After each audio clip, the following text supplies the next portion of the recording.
Okay. அஸ்ஸலாமு அலைக்கும். இப்போ தலைப்போடுங்க, தலைப்போடுங்க.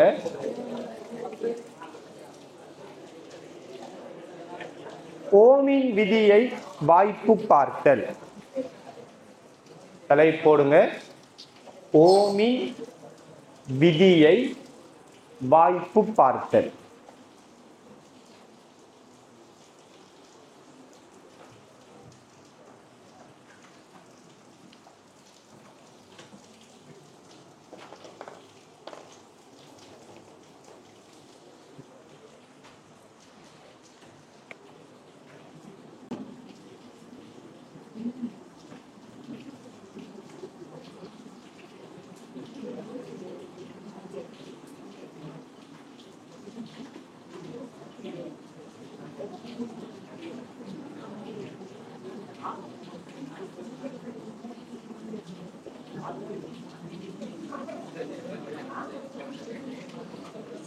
சரியா?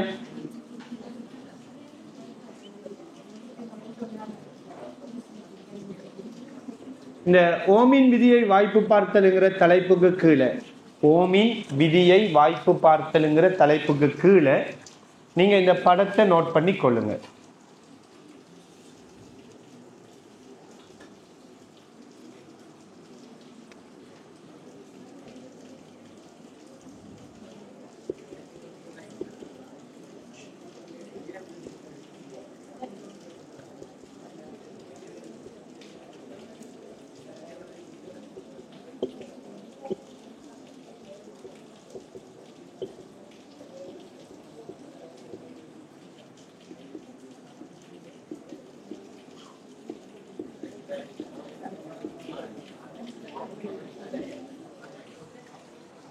படத்தை தெளிவா நோட் பண்ணி கொள்ளுங்க.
இது மாறும் மின்முதலா?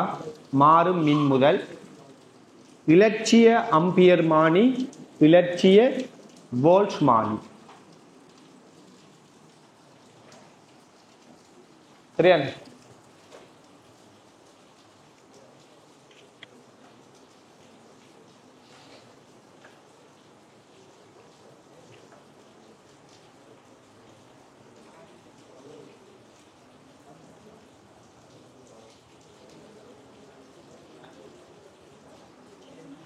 ரைட், கவனிங்க. முதலாவது இந்த மின் சுற்றுல, சரியா, இந்த மின் சுற்றுல நாம் என்ன செய்ய போறோம் அப்படின்றால், அதாவது ஓமின் விதியை வாய்ப்பு பார்க்கிறதுக்கு. ஓமின் விதினா முதல்ல என்ன? ஓமின் விதினா தடை மாறாத போது அது குறுக்கே இருக்கிற வோல்டேஜ் அதன் ஊடான மின்னோட்டத்துக்கு நேர்விகித சமன். பி நேர்விகித சமன் ஐங்கிறதா நம்ம ஓமின் விதி என்று சொல்றோம் இல்லையா? வோல்டேஜ் கரண்டுக்கு நேர்விகித சமன். இப்ப கவனிங்க, இந்த வோல்டேஜ் கரண்டுக்கு நேர்விகித சமன் அப்படிங்கிறத கண்டுபிடிக்கிறதுக்கு நாம செய்ய போற வேலை என்னன்னு பார்த்தீங்கன்னா, இந்த தடைக்கு குறுக்கே இருக்கிற வோல்டேஜை நாம் அளக்க போறோம். அதே போல இந்த தடையினூடாக பாய்கின்ற மின்னோட்டத்தையும் நாம் அளக்க போறோம். சரியா? ஸோ உங்களுக்கு தெரியும், சின்ன வயசுல நீங்க படிச்சிருப்பீங்க, அம்பியர் மானி என்ன செய்யக்கூடியது? மின்னோட்டத்தை அளக்கக்கூடியது, அப்படிதானே? அம்பியர் மானிட வேலை என்ன? மின்னோட்டத்தை அளக்கிறது. அதாவது பாத்தீங்கன்னால் அம்பியர் மானியை பொறுத்தவரையில அம்பியர் மானிட பிரதானமான வேலை என்னன்னா மின்னோட்டத்தை அளக்கிறது. சரி, எந்த மின்னோட்டத்தை அளக்கும்?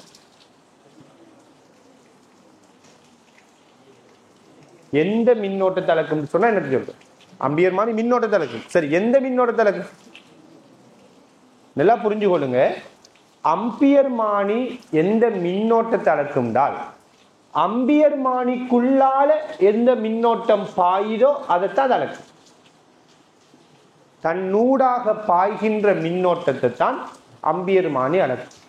சில பேர் யோசிக்கலாம், அம்பியர் மானி தனக்குள்ளால ஒரு மின்னோட்டத்தை அளக்கும் சொல்ல ஒரு பெரிய ஒரு விஷயமா அப்படின்னு நீங்க யோசிக்கலாம். இதை ஏன் இவ்வளவு பெரிய வலியுறுத்தி சொல்றேன்? ரைட், பின்னுக்கு நம்ம தடைகள் சம்பந்தமாகலாம் படிக்கக்குள்ள உங்களுக்கு விளங்கு நான் ஏன் இதை வலியுறுத்தி சொன்னேன்னு சொல்லி.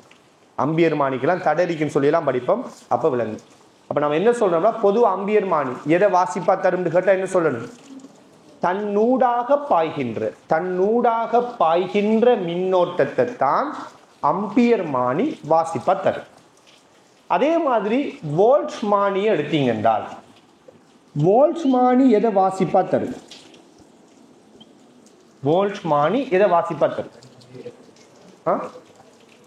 தன்னுடைய முடிவிடங்களுக்கு இடையில் உள்ள அழுத்த வித்தியாசத்தை தான் வாசிப்பா தரும்.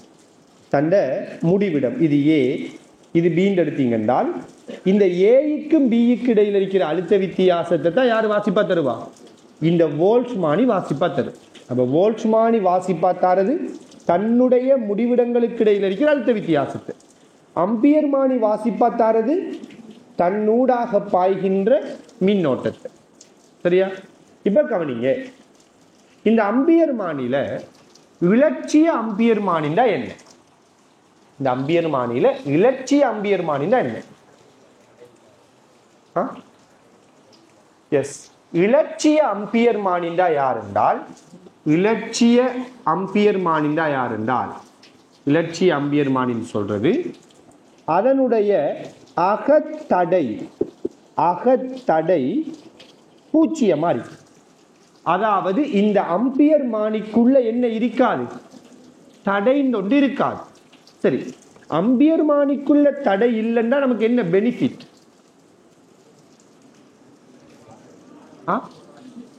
விளங்கல? அம்பியர் மானிக்குள்ள தடை பூச்சியம் என்ன நடக்கும்? அடுத்த கட்டம் உங்களுக்கு தெரியும், V சமன் IR. இப்ப இந்த அம்பியர் மானிட அகத்தடை பூச்சியம். அப்ப அம்பியர் மானிக்குள்ளால கரண்ட் ஓடுது, அம்பியர் மானிக்குள்ளால கரண்ட் ஓடும், கரண்ட் இருக்குது. ஆனா எது பூச்சியம்? தடை பூச்சியம். அதனால அம்பியர் மானிக்கு குறுக்கே அழுத்த வித்தியாசம் என்னையா இருக்கும்? பூச்சியமா. அப்ப இலட்சிய அம்பியர் மானி எடுத்தீங்கன்னா சரி, சாதாரணமா ஒரு அம்பியர் மானிக்கு என்ன இருக்கும்னா தடரிக்கும். சரியா? ஆனா இலட்சிய அம்பியர் மானி எடுத்தீங்கன்னா அவருக்கு அகத்தடை என்ன அரிக்கும்? அதுக்கு தடை இருக்காது, அகத்தடை பூச்சியம். அகத்தடை பூச்சியமா இருக்கிறதால வீசமன் ஐயாரின் படி தடை பூச்சியமா இருக்கிறதால ஓட்டவ அழுத்த வித்தியாசம் என்னையா மாறும்? பூச்சியமா மாறும். சரியா? அப்ப இலட்சிய அம்பியர் மானியா இருந்தா இதனூடாக மின்னோட்டம் பாயும் போது இது குறுக்கே அழுத்த வித்தியாசம் என்ன? பூச்சி. இதே மாதிரி இது அம்பியர் மானி தொடர்பா நம்ம சொல்ற விடயம். இதே மாதிரி இந்த வோல்ட் மானிக்கு வருவோம். நம்ம வோல்ட் மானியை பத்தி முதலாக என்ன சொல்லிட்டோம்? அது என்னத்தை வாசிப்பா தரும்? தன்னுடைய முடிவிடத்தை குறுக்கே இருக்கிற அழுத்த வித்தியாசத்தை தான் வாசிப்பா தரும். சரி, இலட்சிய வோல்ட் மானி எடுத்தீங்கன்றால்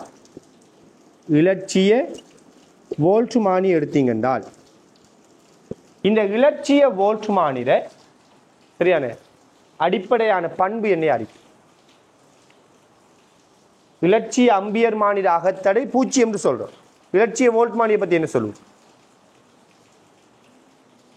இலட்சிய வோல்ட் மானியை பத்தி என்ன சொல்லு?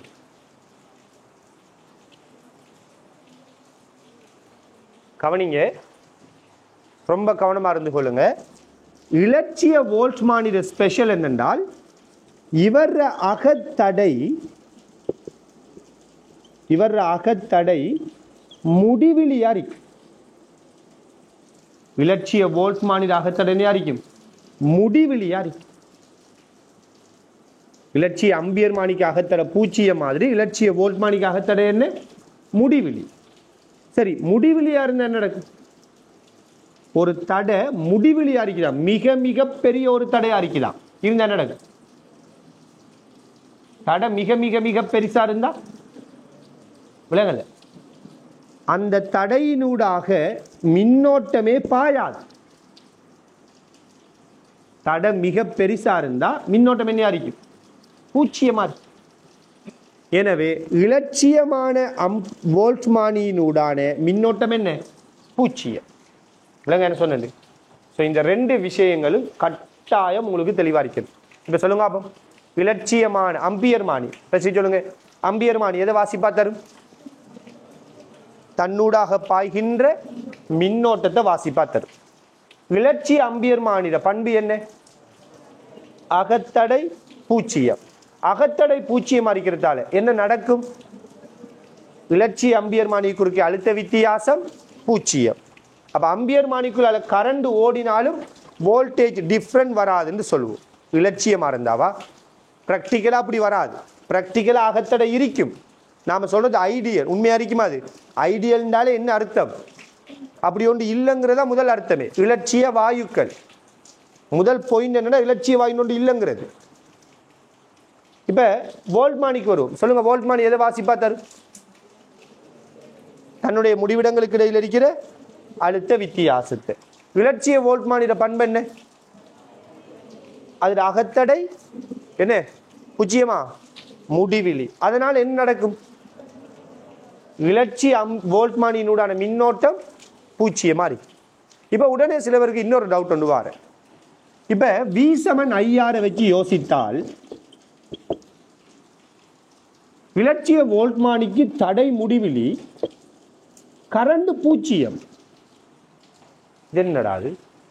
தடை முடிவிலியா இருக்குது, கரண்ட் பூச்சியமா இருக்குதுன்னா எப்படி போல்ட்மானி குறுக்கே அழுத்த வித்தியாசம் வரும்னு யோசிப்பான். ரைட்டா?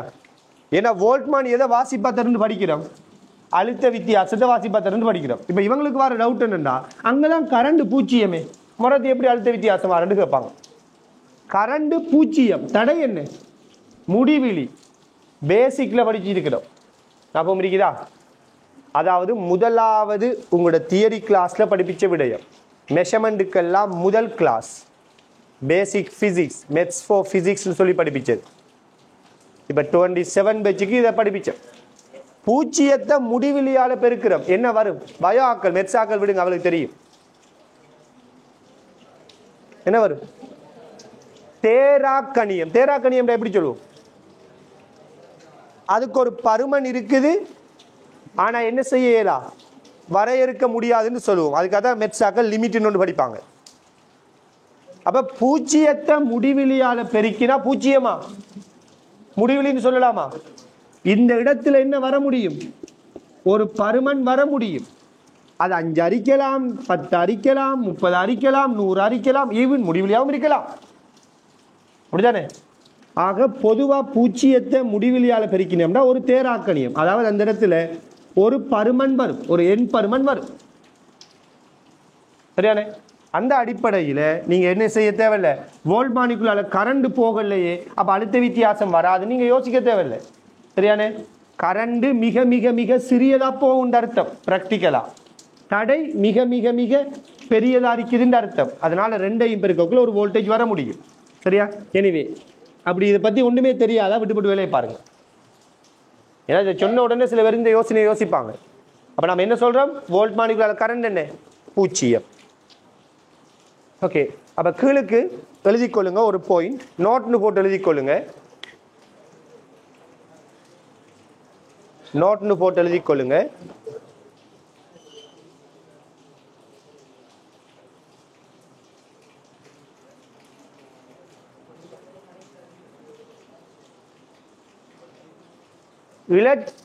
வெயிட் நோட்னு போட்டு எழுதிக்கொள்ளுங்க. அம்பியர் மானியானது அம்பியர் மானியானது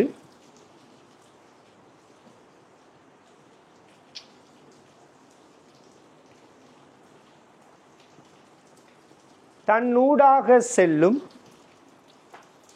அம்பியர் மானியானது தன்னூடாக செல்லும்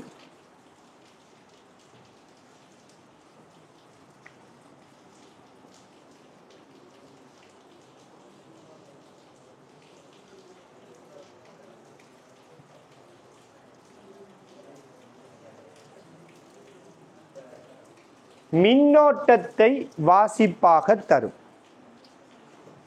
அம்பியர் மானியானது தன்னூடாக செல்லும் மின்னோட்டத்தை வாசிப்பாக தரும்.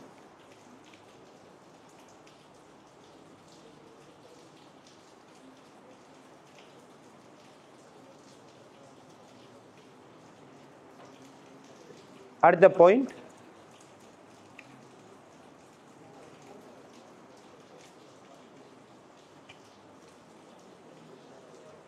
இலட்சிய அம்பியர்மானியின்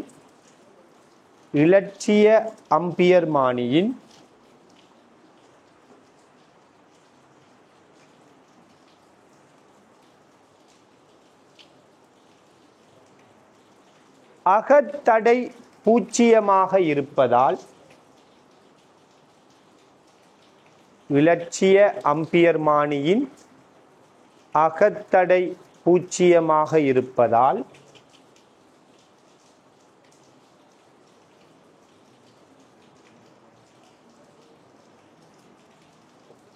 அதற்கு குறுக்கே அழுத்த வித்தியாசம் பூச்சியம் ஆகும். அதற்கு குறுக்கே அழுத்த வித்தியாசம் பூச்சியம் ஆகும்.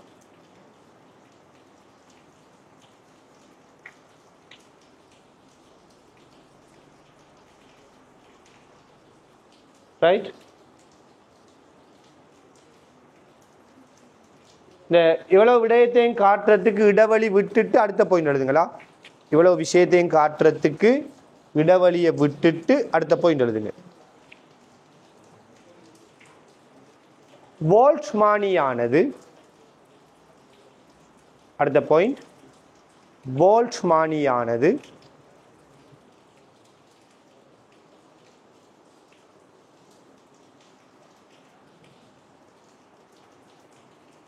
தனது முடிவிடத்திற்கு குறுக்கே உள்ள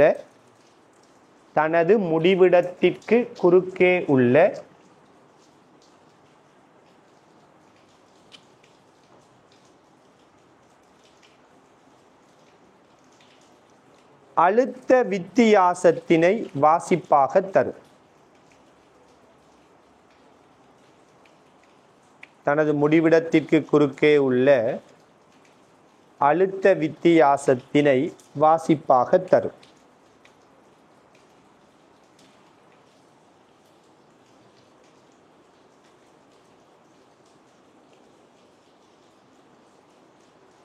அடுத்த பாயிண்ட்,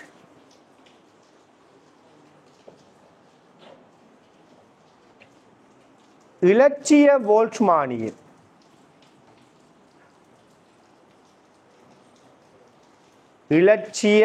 போல்ட்ஸ்மானியின்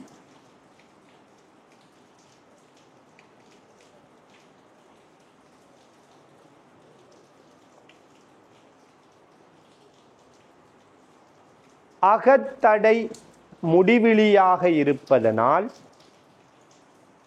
இலட்சிய போல்ட்ஸ்மானியின் அகத்தடை முடிவிலியாக இருப்பதனால்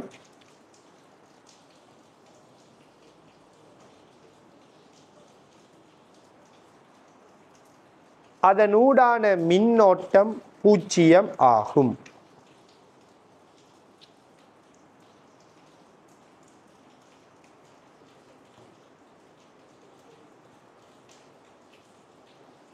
சரியா? அது கீழே நீங்க இதை நோட் பண்ணணும். கொஞ்சம் கவனிங்க, மறுபடியும் சொல்றேன்.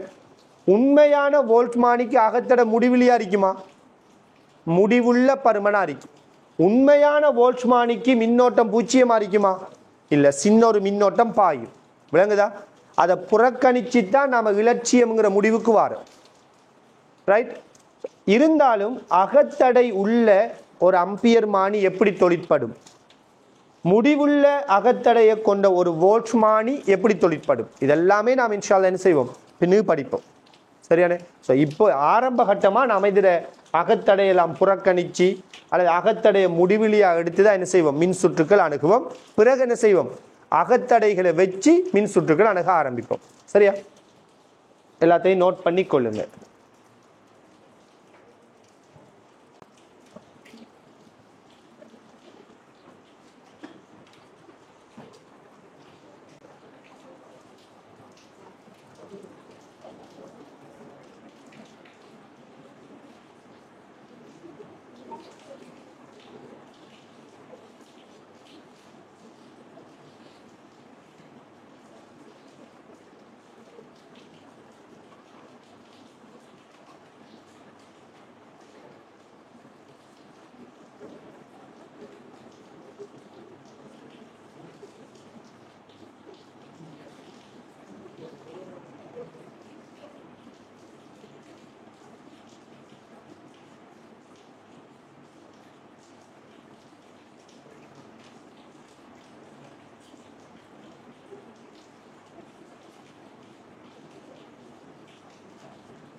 ஓகே, கவனிங்க.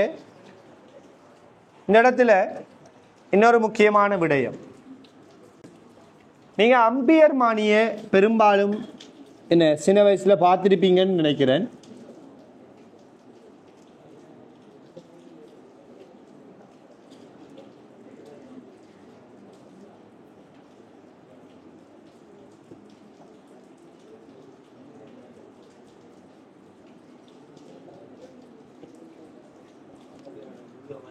சரியா? இப்ப கவனிங்க, இந்த மாதிரி அமைப்புல தான் உதாரணமா ஒரு அம்பியர் மானி இருக்க போகுது. இந்த அம்பியர் மானில ஒரு முடிவிடம் பெரும்பாலும் சிவப்பு நிறத்தால காட்டியிருப்பாங்க, அது பிளஸ் போடப்பட்டு இருக்க முடியும்.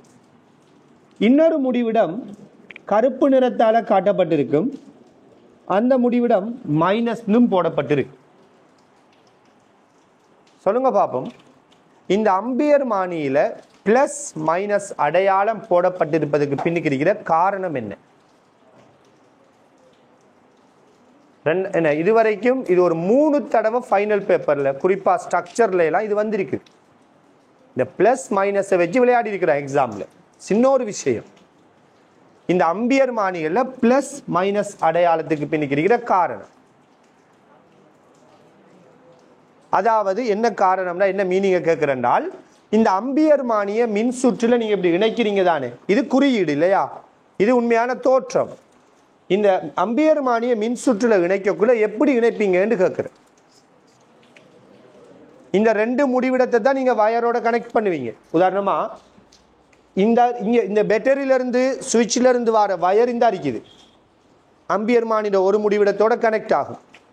இந்த தடையிலிருந்து வர இன்னொரு முடிவிடத்தோட கனெக்ட் ஆகும். அந்த 2 முடிவிடம் தான் இந்த 2 முடிவிடம். சரியா? இப்ப இதுல பிளஸ் எங்க இணைக்கிறோம், மைனஸ் எதோட இணைக்கிறோம்? நல்லா விளங்கிக் கொள்ளுங்க. எப்பயுமே அம்பியர் மானிக்கு உள்ள கரண்ட் நுழைகின்ற முடிவிடம் தான் பிளஸ் இருக்கணும். மைனஸ் முடிவிடத்திலிருந்து கரண்ட் என்ன செய்யற மாதிரி இருக்கணும், வெளியேற மாதிரி இருக்கணும். இப்ப உதாரணமா இந்த மின் சுற்றுலடா பேட்டரியில பிளஸ்ல இருந்தான கரண்ட் வரும், வந்தால் எந்த முடிவிடத்துக்குள்ளால கரண்ட் நுழையும், இந்த பக்கம் இடப்பக்கம் இருக்கிற முடிவிடத்துக்குள்ளால கரண்ட் நுழையும். ஆக இந்த முடிவிடம் தான் பிளஸ் அம்பியர் மானி. கரண்ட் இதை விட்டு தானே வெளியில வரும், அப்ப இந்த முடிவிடம் தான் மைனஸ். ஸோ கரண்ட் நுழைகிற முடிவிடம் பிளஸ் அடிக்கிற மாதிரி தான் நீங்க அம்பியர் மானி இணைக்கணும். விளங்குதா? மாறி இணைச்சிங்களா இருந்தால் நீங்க என்ன செய்ய இயலாண்டா வாசிப்ப பெற இயலாம். ஏன்? இங்க பூஜ்ஜியத்துல தான் இந்த காட்டி இருக்குது. கரண்டை இப்படி கொடுத்தா தானா இந்த காட்டி இப்படி திரும்பும். மாறி கொடுத்தீங்கன்னா இந்த காட்டி என்ன செய்யாதுன்னா திரும்பாது. அப்ப வாசிப்பெடுக்க இயலாம். சில நேரங்கள்ல நீங்க மாறி கரண்டை கொடுத்தீங்கன்னா அதுவும் கொஞ்சம் கூட கரண்டா வேற இருந்திக்கிண்டா அம்பியர் மானி என்ன செய்ய வாய்ப்பு இருக்குது, பழுதடைகிறதுக்கு வாய்ப்பு இருக்குது. பழுதடையும் சொல்லல, பழுதடைய சான்ஸ் இருக்குதுன்னு சொல்றேன். எப்ப கரண்டை இப்படி கொடுக்காம மாறி மைனஸை நோக்கி கரண்ட் நுழைகிற மாதிரி கொடுத்தீங்கன்னா இந்த காட்டி இங்கால பக்கம் திரும்ப பார்க்கும். இப்படி கரண்டை கொடுக்கக்குள்ள காட்டி இப்படி திரும்புதுனால மாறி கரண்டை கொடுத்தா காட்டி என்ன செய்யும், எதிர்ப்பக்கம் திரும்ப முற்படும். அதனால அம்பியர் மானி சில நேரங்களில் பழுதடைகிறதுக்கான சான்ஸ் இருக்குது. ரைட்? இன்னும் சில அம்பியர் மானிகள் இருக்குது. அந்த அம்பியர் மானி மையத்தில் பூஜ்ஜியத்தை கொண்டு இருக்கும், இப்படி இருக்கும். அப்ப ஒரு திசையில கரண்டை கொடுத்தா இப்படி திரும்பும்டா, எதிர் திசையில கரண்டை கொடுத்தா மாறி திரும்பும். அதனால ஒரு திசையில திரும்பக்குள்ள வாசிப்பு பிளஸ்ல வந்தால் அடுத்த திசையில திரும்பக்குள்ள வாசிப்பு மைனஸ்ல வரும். விளங்குதா? அப்ப மாறி தொடுத்தா வாசிப்பு எப்படி வரையும் வாய்ப்பு இருக்குது, மைனஸ் வார அம்பியர் மானியும் இருக்குது, மைனஸ் வாசிப்பு வார அம்பியர் மானியும் இருக்குது. சில அம்பியர் மானில வாசிப்பை நீங்க என்ன செய்யலாம், எடுக்க இயலா. ஏன்னா காட்டி நடுவில் இருக்காது, தொங்கல் இருக்கும். அப்ப இந்த பக்கம் என்ன செய்யாது, திரும்பாது. நான் என்ன சொல்றேன் விளங்குதா? இதே மாதிரி வோல்ட் மானி எடுத்தீங்கன்னா வோல்ட் மானிலையும் இந்த பிளஸ் மைனஸ் அடையாளம் இருக்கு. இதே மாதிரி தான் வோல்ட் மானி இருக்க போகுது. இந்த வோல்ட் மானிலையும் என்ன இருக்கும், இப்படி பிளஸ் மைனஸ் அடையாளம் இருக்கு. சரி, வோல்ட் மானியில பிளஸ் மைனஸ் அடையாளம் என்னத்துக்கு யூஸ் பண்ணப்படும்? இங்கே 2 முடிவிடம் இருக்குது. வோல்ட் மானிலே 2 முடிவிடம் இருக்கு. இப்போ இந்த பிளஸ் மைனஸ் அடையாளம் எப்படி யூஸ் ஆகும், அல்ல எப்படி பிளஸ் மைனஸை கனெக்ட் பண்ணணும்? வோல்ட் மானி எடுத்தீங்க என்றால் எப்பயுமே அழுத்தம் கூடிய முடிவிடம், இது ஏன் எடுப்பமே, இதை பீன் எடுப்பமே, அழுத்தம் கூடிய முடிவிடம் பிளஸ்ல இருக்கணும், அழுத்தம் குறைந்த முடிவிடம் மைனஸ்ல இருக்கணும். நல்லா யோசித்து பாருங்க. இந்த பேட்டரியில பிளஸ் டைரக்டா கனெக்ட் ஆகிற இடம் தான் யாரு, இந்த முடிவிடம். அப்ப இந்த முடிவிடம் என்னையா இருக்கணும், பிளஸ் இருக்கணும். இந்த பேட்டரியில மைனஸ் டைரக்டா கனெக்ட் ஆகிறதா இந்த முடிவிடம். அப்ப இந்த முடிவிடம் யாரா இருக்கணும், மைனஸ் இருக்கணும்.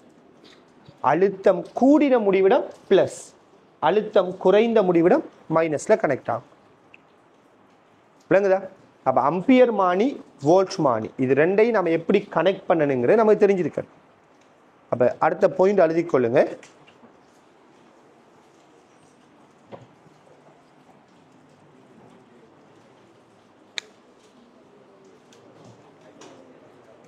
அம்பியர் மானியில் அடுத்த பாயிண்ட்,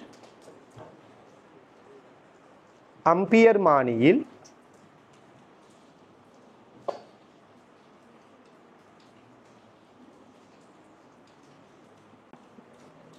நேர் முடிவிடத்தினூடு, அடுத்த பாயிண்ட்ல எழுதி கொள்ளுங்க. அம்பியர் மானியின் நேர் முடிவிடத்தினூடு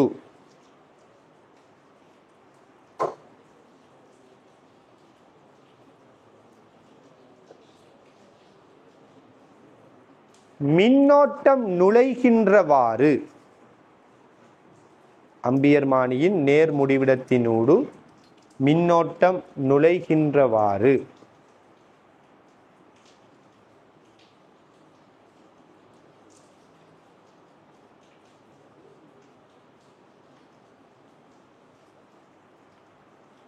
மின் சுற்றில் அது இணைக்கப்படுதல் வேண்டும். மின் சுற்றில் அது இணைக்கப்படுதல் வேண்டும்.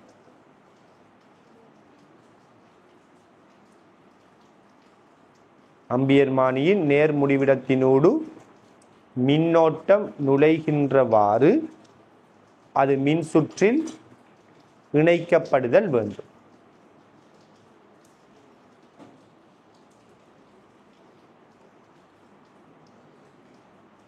இதன் போது அது நேர் வாசிப்பினை தரும். இதன் போது அது நேர் வாசிப்பினை தரும்.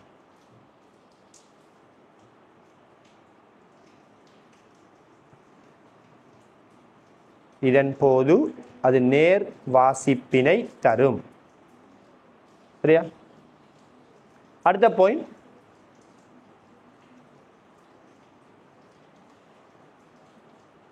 வோல்ட்மானியின் நேர் முடிவிடத்தில்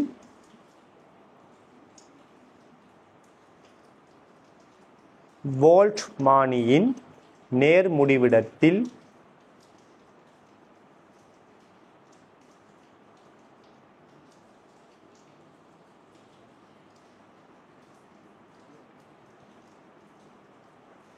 அழுத்தம் கூடிய முடிவிடம் இருக்கத்தக்கவாறு, அழுத்தம் கூடிய முடிவிடம் இருக்கத்தக்கவாறு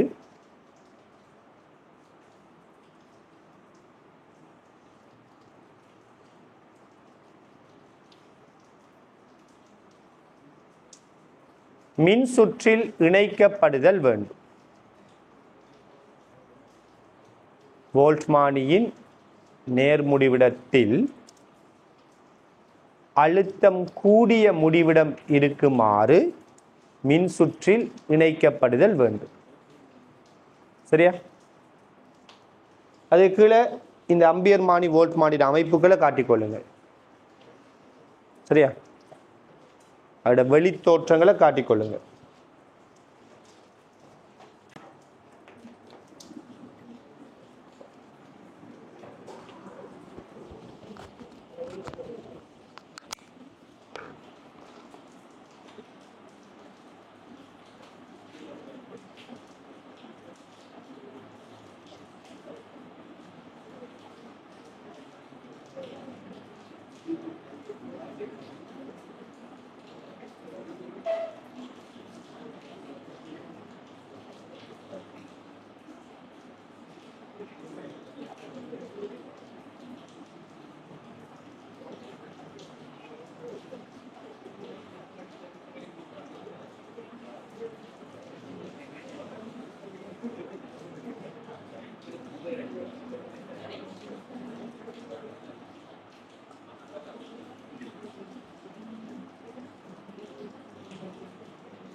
சரியா? ஓகே, இப்போ நாம இந்த பிராக்டிகலுக்கு வருவோம். ஸோ அம்பியர் மானி வோல்ட் மானி ஓகே தானே? இது அம்பியர் மானிண்டா யாரு, வோல்ட் மானிண்டா யாரு, என்னத்தை வாசிப்பா தருவா, இதெல்லாம் ஓகே தானே? ஏன்னா இதெல்லாம் நமக்கு தெளிவாக தெரிஞ்சாத்தாண்டா நம்ம மின் சுற்றுட இந்த ப்ராக்டிக்கல் என்ன செய்யலாம், சிம்பிளாக விளங்கி கொள்ளலாம். ஏன்னா சின்ன ஒரு விஷயம் இது. ஓகே, இப்போ கவனிங்க எப்படி நாம் இந்த ப்ராக்டிக்கலை செய்ய போகிறோம். இந்த ப்ராக்டிக்கலை செய்கிறதுக்கு முதலாவது இந்த ப்ராக்டிக்கலை செய்கிறதுல நமக்கு முதலாவது ஒரு கேள்வி இருக்குது. மாறும் மின்முதல்ண்டா யாரு? அப்படி ஒரு கேள்வி. மாறும் மின்முதல்ண்டா யாருன்ற ஒரு கேள்வி இருக்குது. சொல்லுங்க, அப்ப என்னத்தை மாறும் மின்முதல்னு சொல்றோம்? மாறும் மின்முதல்னு நாம் என்னத்தை சொல்றோம்?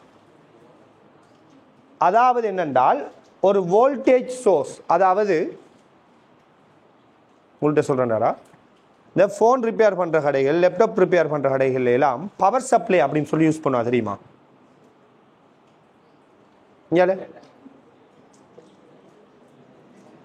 பவர் சப்ளை பார்த்து இருப்பீங்க. அதாவது இப்படி இந்த மாதிரி ஒரு பாக்ஸ் அமைப்பில் இருக்கும். இங்க வோல்டேஜ் கரண்ட் எல்லாம் காட்டிக்கிட்டு இருக்கும். இங்க 2 பாயிண்ட்ல இருந்து வயர் வரும். ஒரு நொப்பொண்டு இருக்கும், அதை திருப்பலாம். இதை திருப்ப திருப்ப அங்க வர வோல்டேஜ் கரண்ட் எல்லாம் மாற்றி கொண்டிருப்பானோ. ஃபோன் லேப்டாப் ரிப்பேர் பண்ணக்குள்ள அந்த வோல்டேஜை கொடுத்து அதை மெஷர் பண்றதுக்கு யூஸ் பண்றது பவர் சப்ளை. ஒரு வகையில் பவர் சப்ளை. பவர் சப்ளை நிறைய இருக்குது, இது ஒரு டைப். சரியா? அப்ப அங்க என்ன செய்யறா, வோல்டேஜ் என்ன செய்ய முடியும், வோல்டேஜை வந்துட்டு மாற்ற இயலும். உதாரணத்துக்கு ஒரு ஆள் ஃபோன் ரிப்பேர் பண்றான்னு வச்சுக்கொள்ளுங்களேன். ஃபோன் பேட்டரியை கழட்டிட்டாரு. அந்த ஃபோனுக்கு இந்த பவர் சப்ளைல இருந்து ஃபோன் பேட்டரியோட வோல்டேஜ் எவ்வளவு? ஃபோன் பேட்டரியோட வோல்டேஜ் எவ்வளோ? 6000? ஃபோன் அது மில்லி அம்பியர் அவர் ஏற்றம். அது பேட்டரியோட வோல்டேஜ் 3.7. பெரும்பாலும் ஃபோன் பேட்டரியோட வோல்டேஜ் எவ்வளவு? 3.7 வோல்டேஜ். சரியா?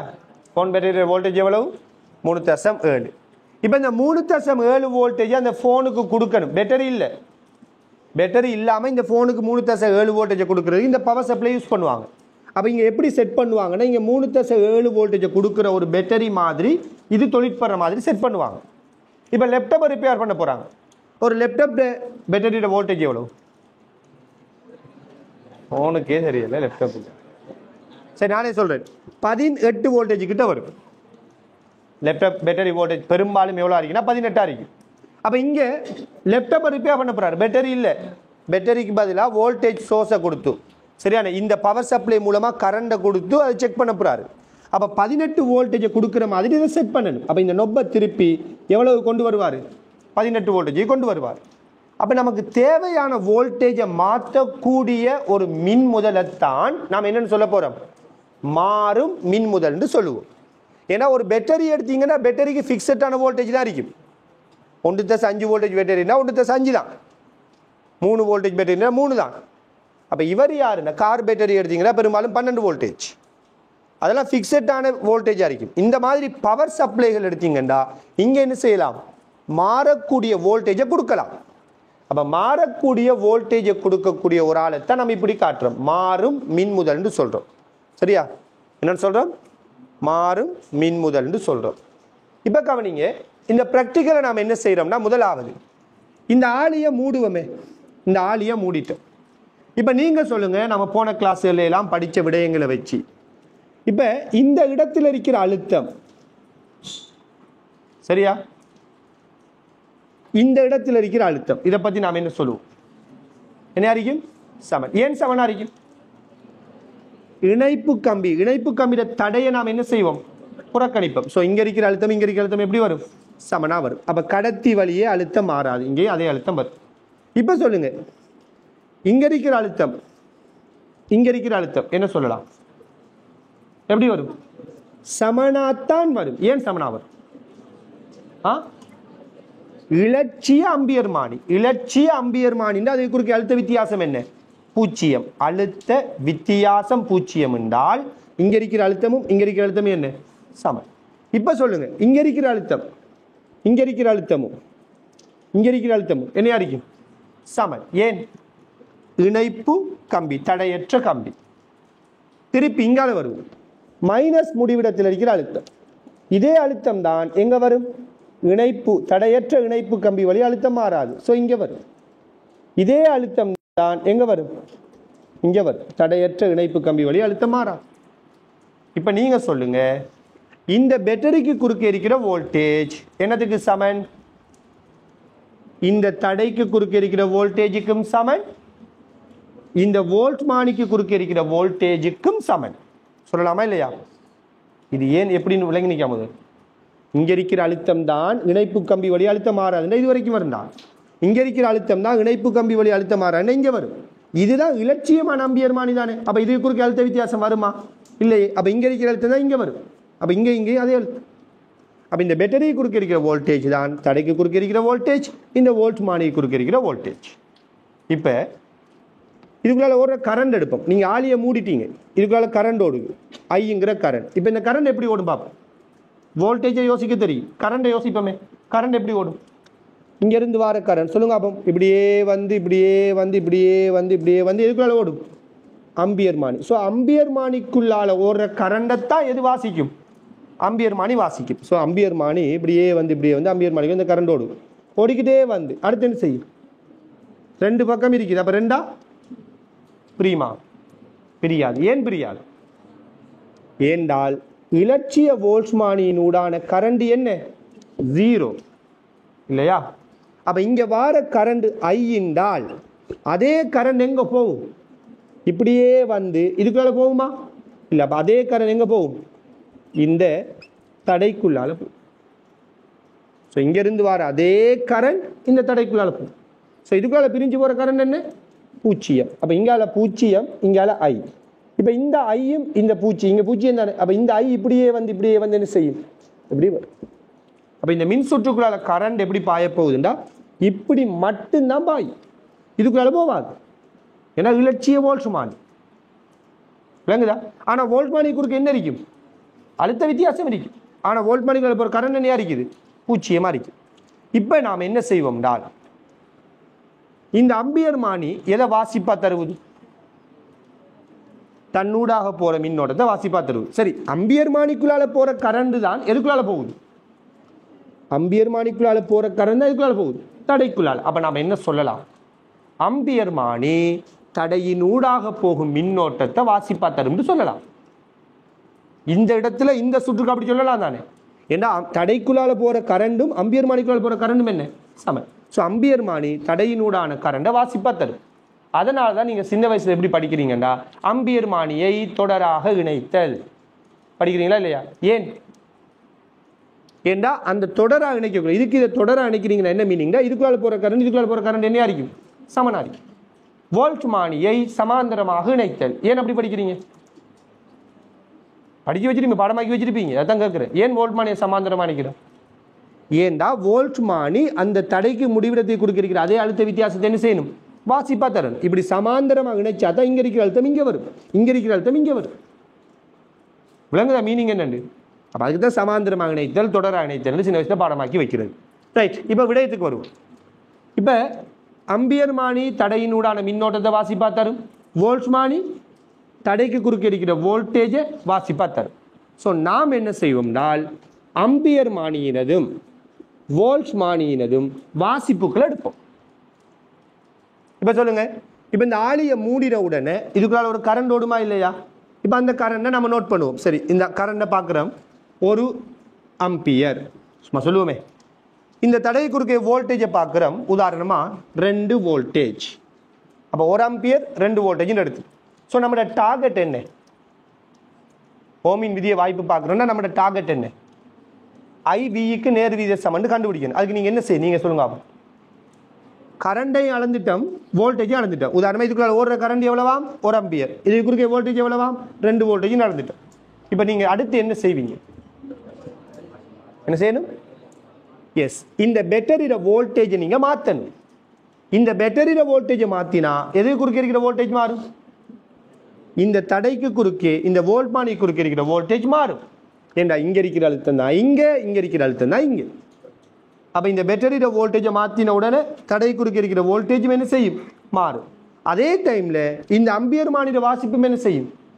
மாறும். பேட்டரியை மாற்றினா, வோல்டேஜை மாற்றினா இங்கே ஓடுற கரண்டும் என்ன செய்யும்? மாறும். இப்போ நம்ம மறுபடியும் கரண்ட் அளக்கிறோம். பேட்டரியோட வோல்டேஜை கொஞ்சமாக அதிகரிச்சிட்டோம். அதிகரித்து போட்டு திருப்பி கரண்ட் அளக்கிறோம். உதாரணத்துக்கு இதுக்குள்ளால 2 ஆம்பியர் கரண்ட் போகுதாம். வோல்டேஜை பார்க்குறோம். உதாரணமாக ஒரு 4 வோல்டேஜ் இருக்குதாம். இப்போ திருப்பி என்ன செய்யுது? மறுபடியும் வோல்டேஜை கூட்டுறேன், மறுபடியும் கரண்ட் அளக்கிற, மறுபடியும் வோல்டேஜ் அளக்கிற. அளந்த மாதிரி இருந்தால் உதாரணமாக 3 ஆம்பியர் 6 வோல்டேஜ்.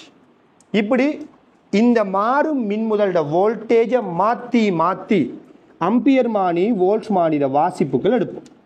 எடுத்ததுக்கு பிறகு அடுத்த ஸ்டெப் நம்ம என்ன செய்வோம்? இந்த வாசிப்புகளை வரைபாக்குவோம். இந்த வாசிப்புகளை நாம் என்ன செய்வோம்? வரைபா மாற்றுவோம். இப்படி கரண்டுக்கும் வோல்டேஜுக்கும் அல்லது வோல்டேஜுக்கும் கரண்டுக்கும் நீங்கள் எடுத்த வாசிப்புகளை புள்ளிகளாக குறித்து, 1 ஆம்பியர் அறிக்கக்குள்ள வோல்டேஜ் 2 ஆம்பியர் அறிக்கக்குள்ள வோல்டேஜ் 4, இப்படி வாசிப்புகளை புள்ளிகளாக குறித்து அந்த புள்ளிகளை நீங்கள் இணைத்து விட்டீங்கன்றால் அது என்ன அறிப்பாரு? ஒரு நேர்கோடாக அறிக்கும். அப்போ இது ஒரு நேர்கோடாக வருவதுண்டா நாம் என்ன சொல்லலாம்? வோல்டேஜ் கரண்டுக்கு எப்படிப்பட்டது? நேர் விகித சமன். இது அப்படியே நீட்டினா அது சரியா இதுக்குள்ளால போகும்? உற்பத்திக்குள்ளால போகணும். வேறு பாருங்க, வோல்டேஜ் கரண்டுக்கு நேர் விகித சமன்டா நம்ம என்னத்தை வாய்ப்பு பார்த்துட்டோம்? ஓமின் விதியை வாய்ப்பு பார்த்துட்டோம்னு சொல்லலாம். விளங்குதா? சின்னொரு விஷயம், பேட்டரியோட வோல்டேஜை மாற்றி மாற்றி அம்பியர் மானி வோல்ட் மானிட வாசிப்புகளை அளந்து அதை வரைபார்க்கக்குள்ள அந்த வரைப்பு எப்படி வரும்? உற்பத்தியினூடான நேர்கோடாக வரும். அதனால ஓமின் விதி உண்மையானதுங்கிற முடிவுக்கு வரும்.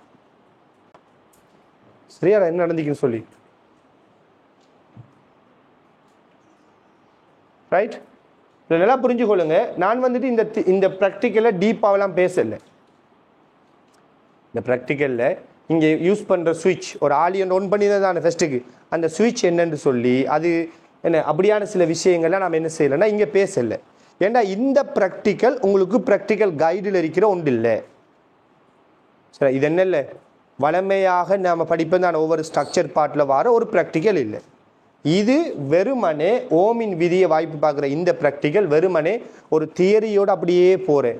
பழமையான ஸ்ட்ரக்சர் பார்ட்டுக்குரிய ப்ராக்டிக்கல் இல்லாமல் தியரியோடு அப்படியே போகிற ஒரு அந்த ஃப்ளோவில் போகக்கூடிய ஒரு ப்ராக்டிக்கல் தான். சரியானே? உண்மையாக நாம் எலக்ட்ரிசிட்டியோட ப்ராக்டிக்கல் எங்கே படிப்போம்? நாம் எலக்ட்ரிசிட்டி மின்காந்த தூண்டலுக்கு முதல் இருக்கக்கூடிய எலக்ட்ரிசிட்டி பகுதியில் தான் அதை படிக்கக்கூடியதாக இருக்குது. சரியானே? அப்போ எலக்ட்ரிசிட்டியோட கடைசி பகுதியில் தான் நாம் ப்ராக்டிக்கல் எலக்ட்ரிசிட்டிக்கு தேவையான ஸ்ட்ரக்சர் பார்ட்டுகளை படிப்போம் இன்ஷா அல்லாஹ். சரியானே? இப்போ அங்கே நாம் யூஸ் பண்ணுற ஆளிகளை பற்றி படிப்போம். அங்கே யூஸ் பண்ணக்கூடிய என்ன தடைகள், மாறும் தடைகளை பற்றியெல்லாம் படிப்போம். அதெல்லாம் படித்து தான் அந்த ப்ராக்டிக்கல் என்ன செய்வோம்? கொண்டு போவோம். இங்கே வெறுமனே மேலோட்டமான ஒரு ப்ராக்டிக்கலாக இதை பார்த்தீங்கன்னா சரி. அப்போ நீங்கள் கீழுக்கு சோட்டை எழுதிக்கொள்ளுங்க. இப்போ தான் நம்ம ப்ராக்டிக்கல் எழுத போகிறோம். எழுதிக்கொள்ளுங்க.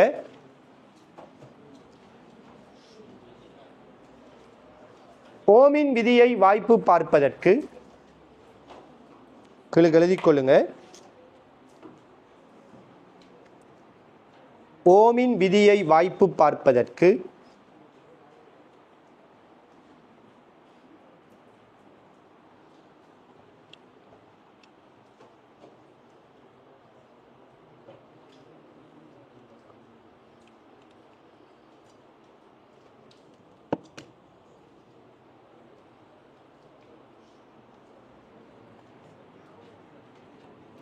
மாறும் மின்முதலின்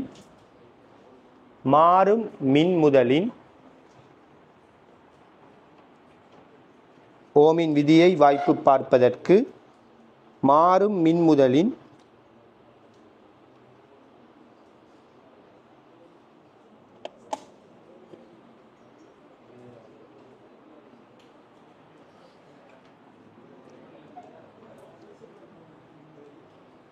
வோல்ட்டளவு படிப்படியாக மாற்றப்பட்டு மாறும் மின்முதலின் வோல்ட் அளவு படிப்படியாக மாற்றப்பட்டு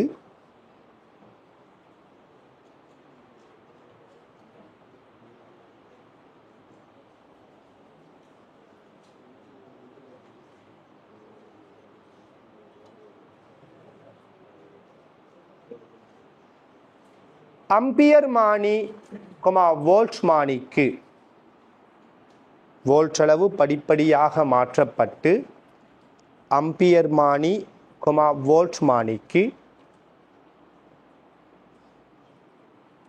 பல வாசிப்புகள் பெறப்படும்.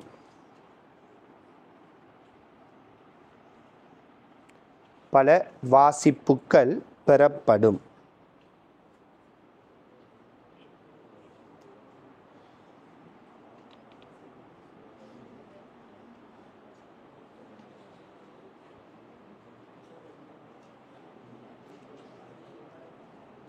இதிலிருந்து ஓமின் விதி வாய்ப்பு பார்க்கப்படுகின்றது. இதிலிருந்து ஓமின் விதி வாய்ப்பு பார்க்கப்படுகின்றது. அது கீழே நீங்க சும்மா அந்த ரஃபா என்ன செய்ய போறீங்க, இந்த அட்டவணை இந்த கிராஃபை காட்டினீங்கன்னா சரி.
ஏற்றம் பங்கெடுக்கிறார்கள்.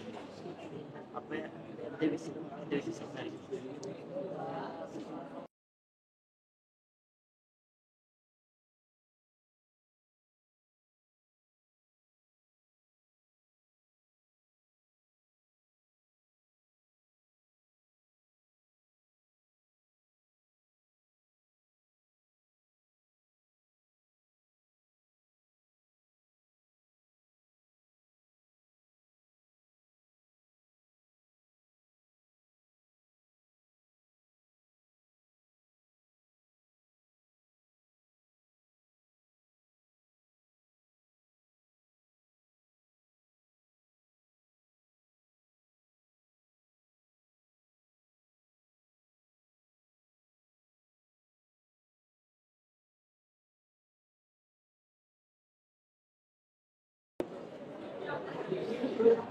இப்போ ஒரு சின்ன தலைவி போடுங்க, எல்லாம் காட்டினீங்கானே. அப்போ ஓமின் விதி செல்லுபடியா? இப்போ கீழுக்கு ஒரு சின்ன தலைவி போடுங்க. ஓமின் விதியிலிருந்து விலகுபவை, ஓமின் விதியிலிருந்து விலகுபவை என்று தலைப்பு போடுங்க. அதாவது ஓமின் விதி செட் ஆகாத ஆக்களை பத்தி பேச போறோம். ஓமின் விதியிலிருந்து விலகுபவை.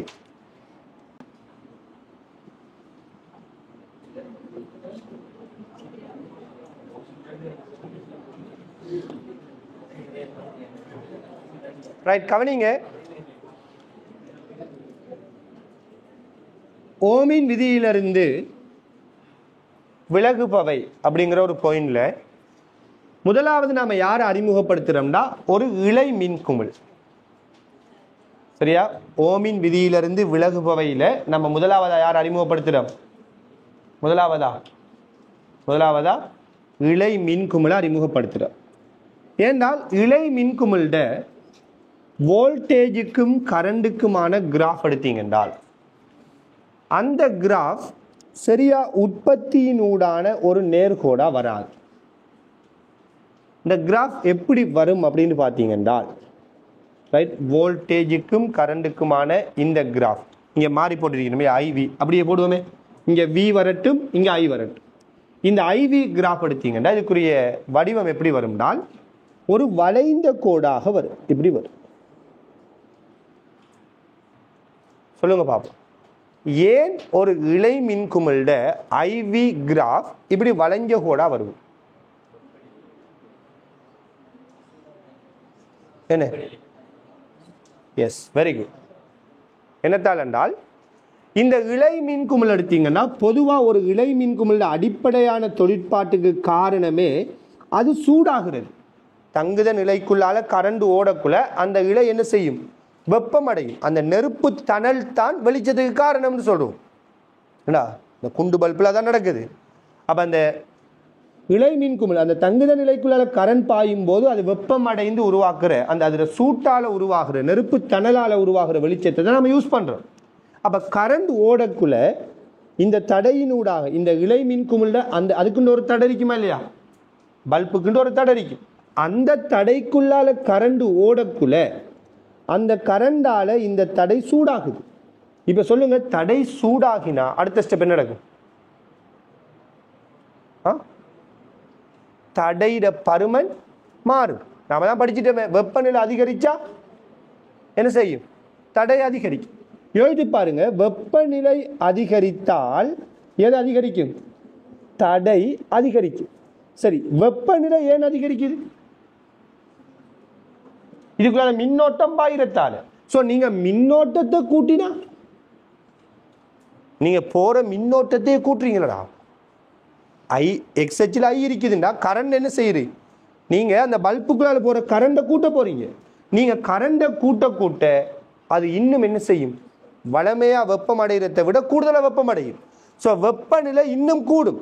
வெப்பநிலை கூட தடை என்ன செய்யும்?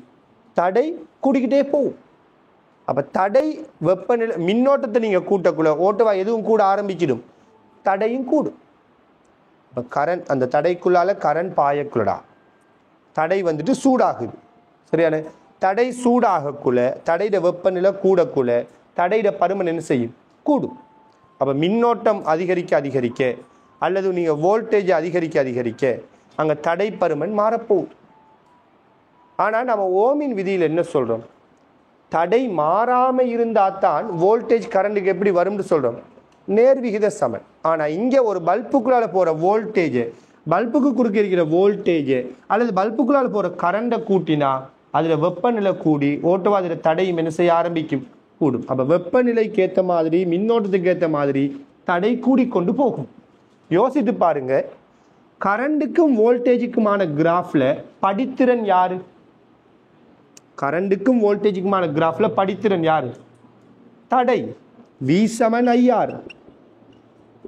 இவர் V = IR. கவனிங்க, V = IR. அப்ப V = IR R × I எழுதுவோமே.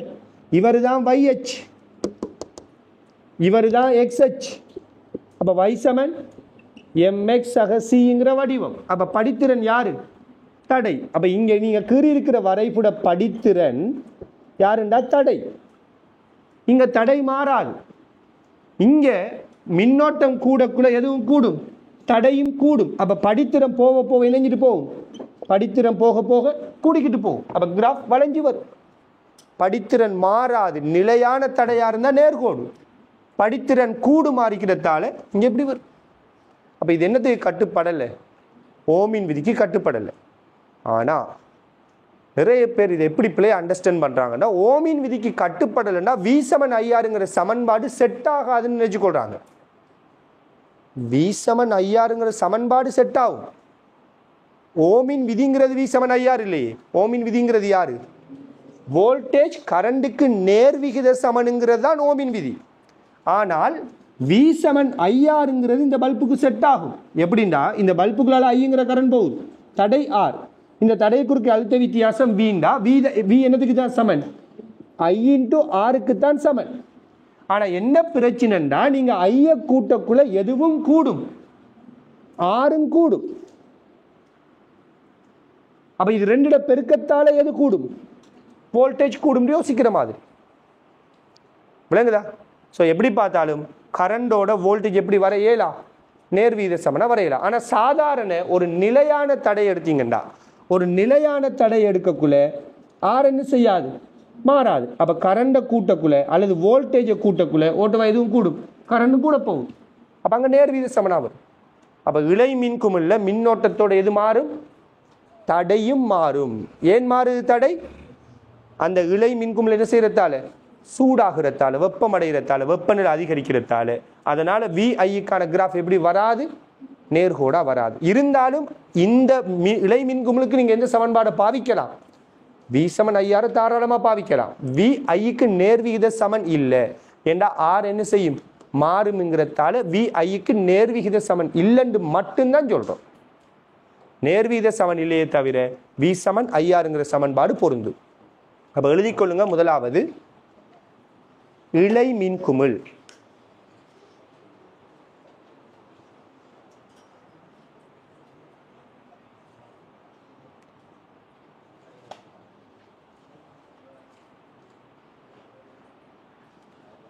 கீழே எழுதிக்கொள்ளுங்க. இழை மின்குமிழ் போட்டு முதலாவது இழை மின்குமிழா, அதை கீழே எழுதிக்கொள்ளுங்க. இங்கு மின்குமிழினூடான மின்னோட்டம் அதிகரிக்கும் போது, இங்கு மின்குமிழினூடான மின்னோட்டம் அதிகரிக்கும் போது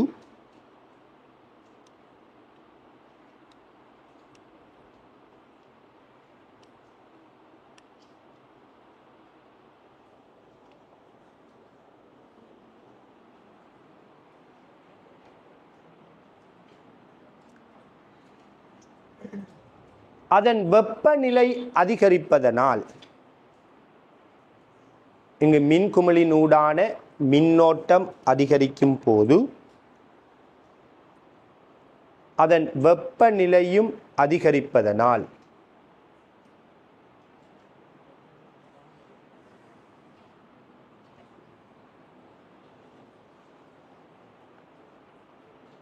தடையானது அதிகரிக்கின்றது. தடையானது அதிகரிக்கின்றது.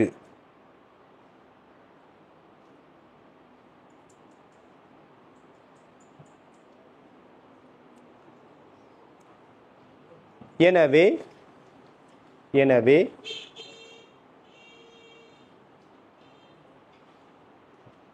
இது ஓமின் விதிக்கு கட்டுப்படாது.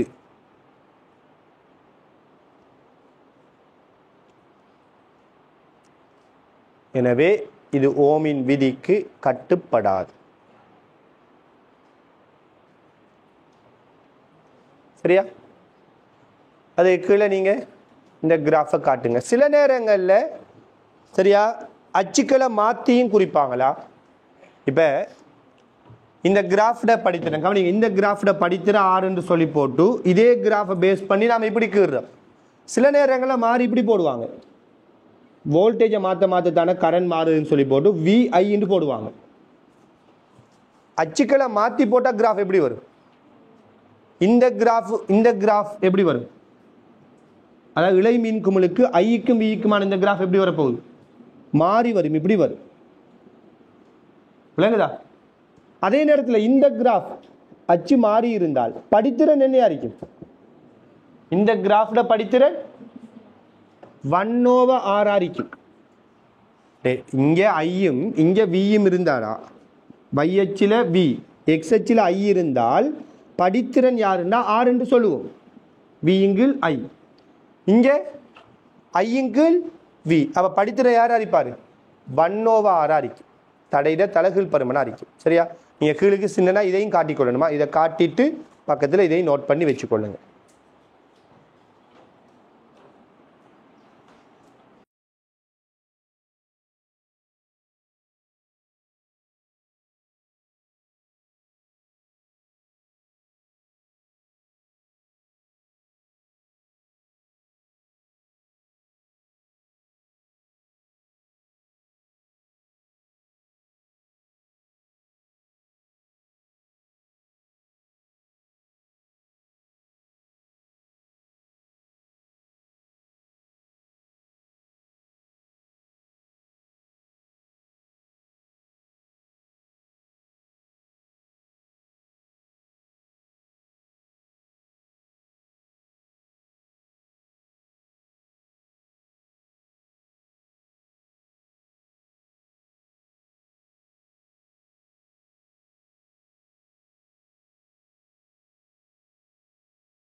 இந்த அயன் பாக்ஸ் எல்லாம்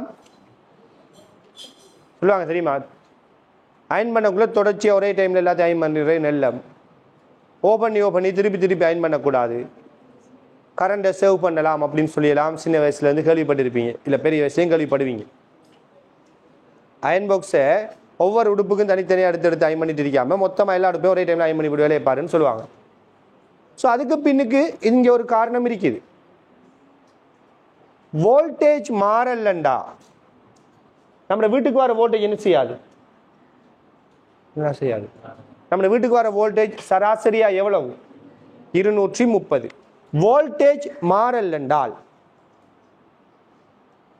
தடை கூடினா கரண்ட் என்ன செய்யும்?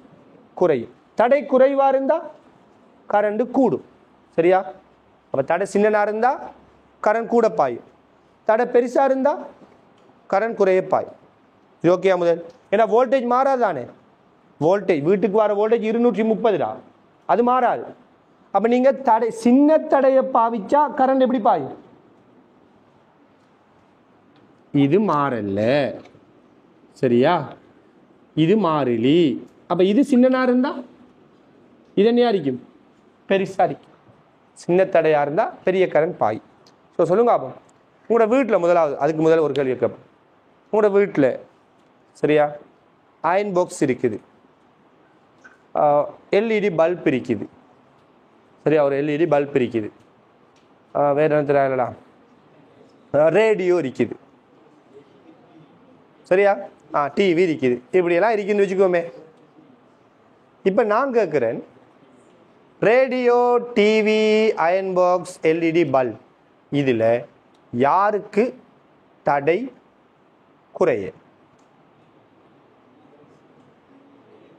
யாருக்கு தடை குறைய?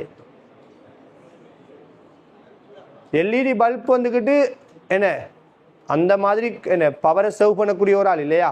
ரைட், சொல்லுங்களேன் பாப்போம். எல்இடி பல்ப், டிவி, ரேடியோ, அங்கால என்ன அயன் பாக்ஸா, இதுல யாருக்கு தடை குறைவா இருக்கு? ரேடியோவுக்கு, டிவிக்கு. நீங்க ரேடியோவை போட்டு வைக்கிறீங்களா? ஒரு மணித்தியாலன் டிவியை போட்டு வைக்கிறீங்க. சரி, ஒரு 5 மணித்தியாலன் டிவி போட்டுட்டுமே. ஒரு 5 மணித்தியாலன் எல்இடி பல்பை நீங்க சும்மா போட்டு வைங்களேன்.